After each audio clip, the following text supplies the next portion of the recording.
안녕하십니까. A1조의 발표를 맡은 리더 유규리입니다. 나 혼자 산다라는 컨셉에 맞게 동물의 숲 컨셉으로 발표를 시작하겠습니다. 발표 목차입니다. 기획 및 팀 설명, 프로젝트 설명, 기술적 의사결정 및 트러블 슈팅, 프로젝트 목표 순으로 발표하겠습니다. 저희는 1인 가구 자취생들을 위한 라이브 커머스를 주제로 선정하였습니다. 그 이유는 팀원들끼리 친해지는 과정에서 서로의 방을 보여주었던 적이 있는데요. 그때 서로의 방에서 괜찮은 물건들을 보여주었고, 이런 걸 소개시켜주고 판매할 수 있는 사이트를 만들어보면 어떨까요? 에서 시작하게 되었습니다. 또한 요즘 1인 가구가 점점 늘어나고 있는 환경에도 적합한 사이트라고 생각하여 선정하게 되었습니다. 저희 프로젝트의 주요 기능들입니다. 첫째로 실시간 스트리밍 방송 기능입니다. 판매자는 생방송으로 판매한 상품을 홍보할 수 있고, 소비자들은 실시간으로 판매자의 방송을 시청할 수 있습니다. 많은 사람들에게 기회를 주기 위해 방송 시간을 1시간으로 제한해 두었고, 예약해서 받은 방송 코드가 있어야만 방송 시작이 가능합니다. 정각마다 방송이 강제 종료되고 방송 정각마다 새로운 코드를 필요로 합니다. 둘째로 다대다 실시간 채팅 기능입니다. 실시간으로 다양한 유저들과 함께 소통 가능합니다. 셋째로 결제 기능입니다. 총 구매 시 카카오페이, 토스페이로 결제 가능합니다. 이 외에도 소셜 로그인, 알림 기능, 이메일 예약 내용 전송 기능, CIUD 기능 등 많이 있습니다. 저희 프로젝트 아키텍처입니다. 프론트는 리액트를 사용하였고, 미디어 서버, DB 서버, 카프카 서버, 스프링 부트 서버 2개, 프론트 서버로 총 6개의 EC2 서버를 사용하였습니다. OS 2.0으로 구글, 네이버, 카카오 소셜 로그인을 구현하였습니다. REST 템플릿을 이용해 토스페이 결제 및 카카오페이 결제와 연동하였습니다. 웹소켓, 스톰프, 카프카를 이용해 실시간 세팅 기능을 구현하였고, 엔진X, RTMP, HLS를 통해 실시간 스트리밍 기능을 구현하였습니다. 중간 발표 때는 스트링 부트 서버가 1개였는데, 이후에 대용량 트래픽 처리를 위해 스프링 부트 서버를 2개 띄워두고 로드 밸런스를 적용해서 부하를 분산시켰습니다. 저희 팀의 프로젝트 수행 절차 및 방법에 대해 소개해드리겠습니다. 1주차에는 프로젝트를 기획하고 저희가 구현할 기능들에 맞춰 사용할 기술들을 선택하여 공부하였습니다. 그리고 본격적으로 CRUD, 결제, 채팅, 스트리밍 기능 등의 백엔드 개발을 시작하였습니다. 2주차에는 프론트 개발을 시작하였고, 재고 관리와 결제 부분에 동시성 제어를 적용하고 데이터를 조회할 때 캐싱을 적용하는 등 기능을 최적화시키려고 노력했습니다. 3주차부터는 AWS를 활용하여 배포를 진행하였고, HTTP 통신을 HTTPS로 업그레이드 시켰습니다. 4주차에는 튜터님들의 피드백을 바탕으로 추가 구현을 진행하고, 지금까지 발견되었던 버그들을 수정하였습니다. 마지막 주차인 5주차에는 유저 테스트를 받고 그 기간 내에 발생한 버그들을 모두 수정하기 위해 노력했습니다. 저희 UDM2C 팀원들입니다. 저는 리더이고 결제 기능을 전담하였고, 수님은 브리더이고 세팅 기능을 전담하셨습니다. 세미님, 혜님, 수현님께서 스트리밍 기능을 함께 맡아주셨습니다. 간단히 저희 프로젝트의 주요 기능들을 시연해 보겠습니다. 근데 그냥 구경만 하면 재미없으니까 저희 팀원들이 준 세팅으로 저희 배포 도메인 URL을 보내드릴 테니 직접 채팅도 쳐보시고 스트리밍 방송도 구경하세요. 소셜 로그인을 먼저 해주셔야 세팅하실 수 있을 거예요. 크롬으로 와주시면 더 좋을 것 같습니다. 그럼 이제 시연을 시작하겠습니다. 네, 카카오나 구글로 로그인할 수 있고, 이제 방송을 시작하려면 방송 예약하기에 들어가서 이 2시 40분 이거를 해야 합니다. 예약을 하고 이제 방송 시작하기에 가서 여기 이렇게 방송을 어떻게 시작하면 되는지에 대한 가이드가 쭉 나와 있어요. 쭉 나와 있고, 스트리밍 시작해보기 해서 제가 지금 메일로 방송 코드를 받았는데, 이렇게 그 예약을 하면 예약 확인 메일이 옵니다. 거의 스트링 키가 같이 옵니다.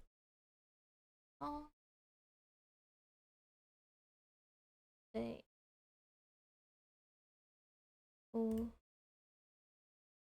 여기 이렇게 스트리밍에 이 스트림 키를 넣어주면은 방송을 시작할 수 있어요. 여기에 대충 뭐 상품 이름이나 이런 거 입력을 해보겠습니다. 천상곱창 9,000원, 재고 수량 한 1,000개로 하겠습니다. 하고 광고 문구는 낙곱새 저리 가라. 현상곱창이 간다. 망했고, 방송 제목은 현상곱창 사러 오세요. 이렇게 해서 방송을 시작할 수 있어요.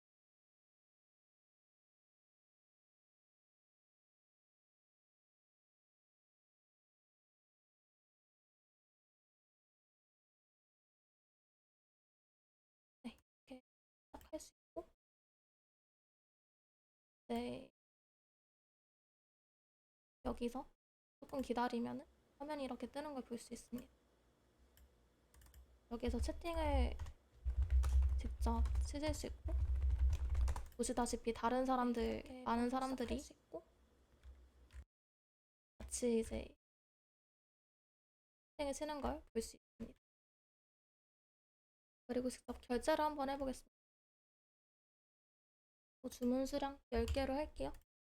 확인을 누르면 이때 주문이 성공적으로 생성이 되고 이때 재고가 빠집니다.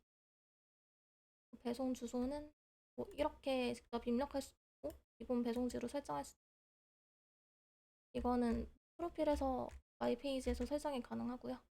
배송 요청사항은 날씨가 너무 더우니까 아이스박스에 잘 넣어주세요. 하겠습니다. 카카오페이랑 토스페이랑 둘 다 지원하는데 지금은 카카오페이로 한번 진행을 해보겠습니다. 이렇게 입력을 할 수 있고 네, 요청을 하면은 이렇게 결제 요청이 오는 걸 볼 수 있어요. 저희 모바일에서 바로 결제를 진행해 볼게요.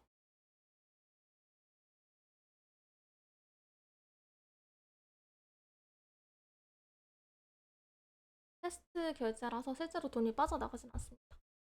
결제가 완료되었습니다. 이렇게 뜨고 이렇게 결제 완료 페이지가 나오게 됩니다. 네, 이 정도로 저희 주요 기능은 다 보여드린 것 같습니다. 그리고 여기서 만약에 재고가 10개 이하 남게 되면은 네, 재고가 10개 이하 남았습니다. 매진이면 매진입니다. 이렇게 알림이 뜨도록 수정을 또 기능을 추가했습니다. 네, 이 정도로 시연은 하도록 하겠고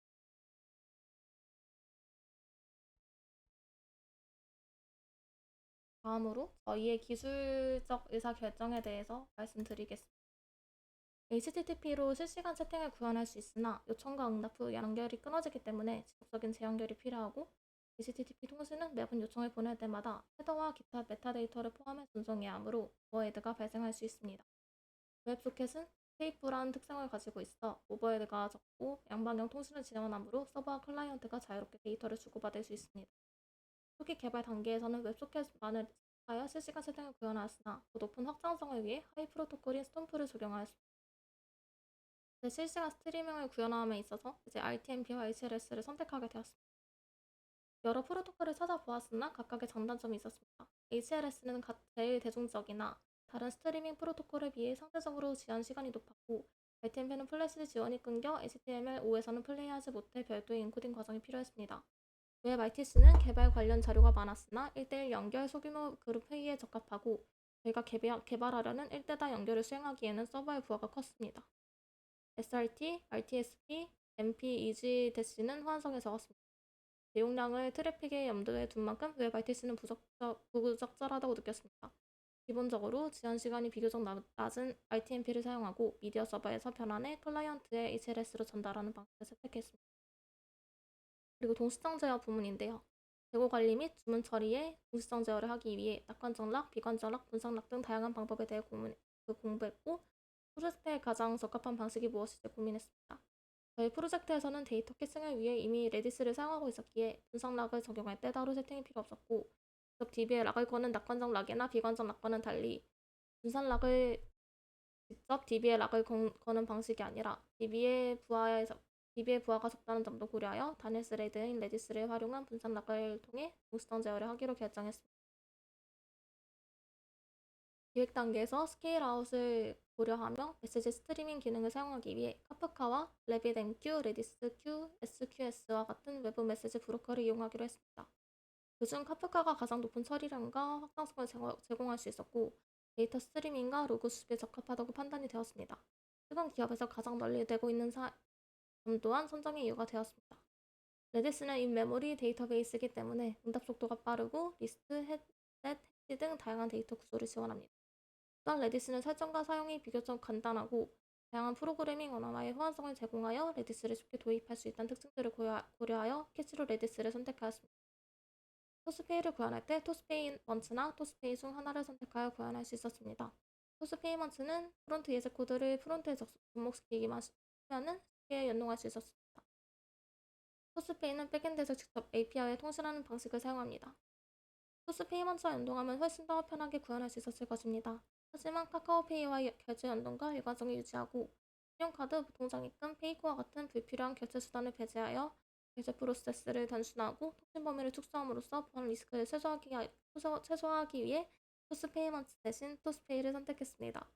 이를 통해 관리 복잡성을 줄이고 특정 결제 방식에 대한 제어권을 강화함으로써 시스템의 안정성과 사용자 경험을 향상시킬 수 있었습니다.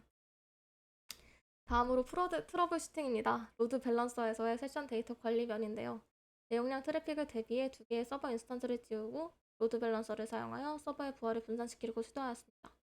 로드 밸런서를 사용한 이후로 로그인 과정에서 문제가 발생하게 되었습니다. 스프링 시큐리티 필터에서 인증되지 않은 사용자라는 에러가 계속 잡히는 것을 확인하였습니다. 로컬에서 테스트 해봤을 때와 서버를 하나만 배포했을 때도 문제없이 자유되었던 로그인이었어서 서버 인스턴스를 하나 끄고 남은 하나의 로드 밸런서를 연결해 테스트해보니 문제없이 잘 해결되는 것을 보고 문제가 무엇인지 파악할 수 있었습니다. 저희는 소셜 로그인을 사용하고 있기 때문에 저희 서버에서 카카오나 구글로 먼저 요청을 보낸 후 해당 소셜 서버에서 토큰 및 사용자 정보를 다시 저희 서버로 보내주게 됩니다. 일반 서버에서 소셜 로그인을 시도한 경우 소셜 서버에서 다시 저희 서버로 정보를 보내줄 때 이번 서버로 리다이렉트 되기 때문에 이런 문제가 발생할 수 있겠다는 생각이 들었습니다.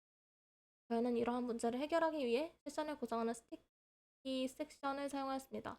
스티키 섹션을 사용하여서 로드 밸런서가 세션 기간 동안 동일한 클라이언트의 리퀘스트를 항상 동일한 서버로 라우팅 될 수 있도록 해주는 방식으로 해당 문제를 해결하였습니다. 다음으로는 트랜잭션 전파 전략 리카이드 류를 사용할 때 주의할 점입니다. 프로젝트에서 재고 관리를 할 때 동시정 제어를 적용하기 위해 분산락을 사용했고 분산락을 걸어주는 로직에 트랜잭션을 리카이드 류를 사용하였습니다. 주문 재고 트랜잭션 상위에 트랜잭션이 있는 경우 트랜잭션이 분산락을 반납하기 전이하는 상위 트랜잭션 영역까지 전파하므로 상위 트랜잭션 커밋 이전에 락을 반납하면 다른 그 트랜잭션이 커밋 이전의 데이터를 읽어 여전히 데이터 부정한 문제가 발생할 수 있다고 생각했기 때문입니다. 그러나 해당 코드를 테스트를 해봤을 때 문제가 발생했습니다. 초반에 100개의 요청이 들어온다고 가정하고 스레드 100개로 동시에 주문 요청을 보냈지만 100개의 스레드가 분산 락을 획득을 시도하지 못했고 10개만 시도한 것을 확인했습니다. 해당 문제가 발생한 이유는 JDBC 커넥션 풀의 개수가 10개로 제한되어 있기 때문에 발생한 문제라는 것을 파악했습니다. 10개의 락 획득 시도를 했을 때 주문 트랜잭션에서 이미 10개의 커넥션을 획득하여 주문을 생성하고 그 다음 락 획득 시도로 넘어갈 수 있었고 나머지 90개의 요청 스레드는 계속 대기하고 있는 상태였습니다. 이때 하나의 스레드에서 분산 락을 획득한다고 하더라도 required new 옵션으로 새로운 트랜잭션으로 커넥션을 다시 획득하라고 할 것이고 10개의 커넥션이 모두 사용되어 있기 때문에 분산 락을 획득한 트랜잭션마저 커넥션을 대기하고 있어 앞으로 진행하지 못하게 되는 것이 문제였습니다. 개발 시간에 제한이 있었기 때문에 상위 트랜잭션이 존재하지 않는 상황에서 분산 락이 사용되는 방식으로 일단 해결해 두었고 추가하는 비변정 락을 사용해 해당 문제를 해결해 보려고 합니다. 다음 토스페이 웬 연결 문제입니다. 토스페이로 결제를 연결할 때 URL을 잘 넣어줬음에도 불구하고 let URL 또는 let cancel URL이 없다는 오류가 있었습니다. 많은 삽질 끝에 웬 환경의 URL로만 연결이 가능하다는 것을 알게 되었습니다. 사장님의 도움을 받아 집의 공유기 IP를 포트 포워딩하고 DDNS 설정을 완료하고 해당 IP를 등록하여 해결할 수 있었습니다. 또 트러블 슈팅이라고 해야 할까 좀 애매한 문제가 있었습니다. 저희가 몽고DB에 저장한 세팅 로그들이 다 날아가서 몽고DB를 열어봤는데 리드미 to recover your data라는 파일이 있었습니다. 내용은 48시간 안에 50만원 상당의 비트코인을 보내지 않으면 우리 데이터를 다 공개하고 삭제한다는 핵범의 메시지였습니다. 보내지 않고 다른 세팅들을 쳤는데 또 로그들이 사라지고 현금화라는 비트코인의 양이 많아졌습니다. G2의 인바운드 규칙 및 보안에 대한 중요성을 뼈저리게 느낄 수 있었습니다. 다음으로는 추후 더 개발하고 싶은 기능에 대해 말씀드리겠습니다. 현재 저희 시스템은 구매 프로세스를 완료하면 누릴 수 없기 때문에 환불 반품 기능을 개발하고 싶습니다. 고시정 제어, 재고 관리 부분에서 어려운 점이 늘어나겠지만 일반적인 쇼핑 사이트에 있는 일반적인 쇼핑 사이트에 전부 있는 기능이기도 하고 백엔드 개발자로서 역량을 더욱 기를 수 있을 거라 생각됩니다. 또 쿠폰과 포인트 기능도 만들어 실제 서비스와 더욱 가깝게 다가가고 싶습니다. 그리고 다양한 세팅 기능을 추가하고 싶은데 특히 백엔드에서는 채팅방을 나누는 기능을 추가하였으나 시간 부족으로 프론트 부분은 구현하지 못했기 때문에 아쉬웠습니다. CI/CD 또한 구현을 마저 하지 못해 아쉬운 부분입니다. GitHub 액션을 이용해 구현을 시도하였으나 워크플로우에서 계속 에러가 발생해 문제였고 결국 CI/CD보다는 완성도 있는 기능 구현을 더 목표로 두었기 때문에 완성을 목전에 두고 포기하게 되었습니다. 그래서 기회가 된다면 이후 CI/CD 파이프라인 구축을 완료해보고 싶습니다. 다음으로 자체 평가입니다. 저희 팀의 잘한 부분은 스코프를 적절하게 잡았다는 것입니다. 저희 팀의 목표가 해보고 싶은 기술들을 모두 사용해보자는 것이었어서 처음에는 MSA, 미디어 서버 직접 구축 등 다양한 계획을 세웠습니다. 하지만 현실적으로 시간이 부족할 것 같다는 피드백 이후 저희의 객관적인 실력을 고려하여 적절한 스코프를 구성하였습니다. 덕분에 처음 목표로 두었던 실시간 스트리밍, 실시간 채팅, 결제 기능들을 모두 구현할 수 있었습니다. 아쉬운 점은 카프카, 웹소켓 등 처음 접해본 기술들이 많아서 공부하는 데 시간을 다소 많이 할애하여 실질적인 개발 시간이 적었던 것이었습니다. 또한 리액트를 모든 팀원들이 이번에 처음 접해보았어서 프론트에 많은 시간을 할당해야 했고 프론트에서 나타나는 자잘한 버그들을 잡지 못한 점이 아쉬웠습니다.